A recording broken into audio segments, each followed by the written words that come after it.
Mimi ni mtaalamu wa masuala ya uchumi kidogo, sio sana, kidogo.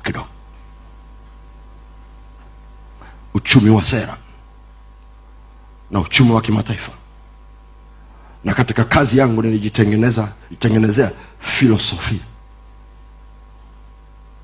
inayosema hivi: if I don't have an alternative, I don't criticize.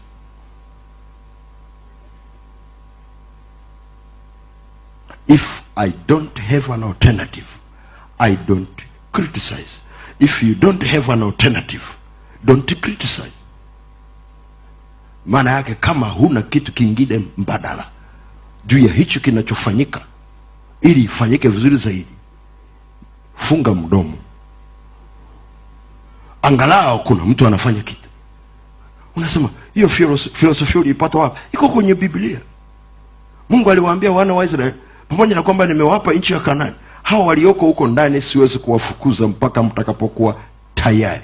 Prepare yourself to occupy. You don't prepare, you won't occupy. Hii ni filosofia ya kibiblia.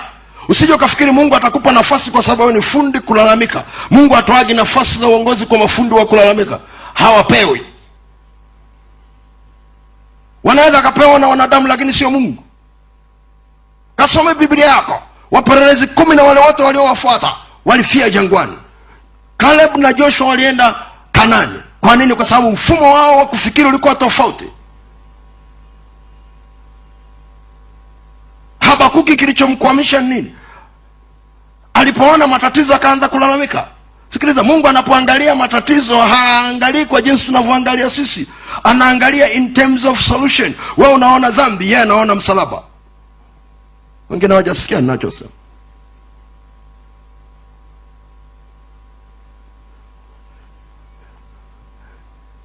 Wakati Habakuki anamlalamikia Mungu juu ya matatizo yaliyoko kwenye jamii, Mungu anamwambia andika njozi hii, kwa sababu mimi ninapotazama kwa jinsi ya mimi kama Mungu kwa ajili ya nchi yenu, ninaangalia juu ya mpango nilionao kwa ajili ya nchi yenu, na yajua mawazo ninayowazia nyinyi, asema Bwana, ni mawazo ya amani wala si ya mabaya. Hiyo ni Yeremia 29:11. Kwa hiyo Mungu anao mpango aliopanga kwa ajili yako. Mungu anajua kesho yako kabla hujafika kesho yako. Mungu anajua mipango aliyokupangia katika maisha yako. Alimwambia Yeremia, unaona nini mbele yako? Yeremia akasema naona ufito wa mlozi. Mungu akamwambia, umeona sawa, kwa sababu ndivyo unavyoangalia, lakini mimi ninaangalia neno langu nipate kulitimiza. Maana yake kuna solution niliyoiweka kwa ajili ya hayo matatizo unayoyaona, ila natafuta mtu ambaye ndani yake nita drop idea. Kila kinachosolve problem kinaanza na idea ndani ya mtu. Oh, hallelujah.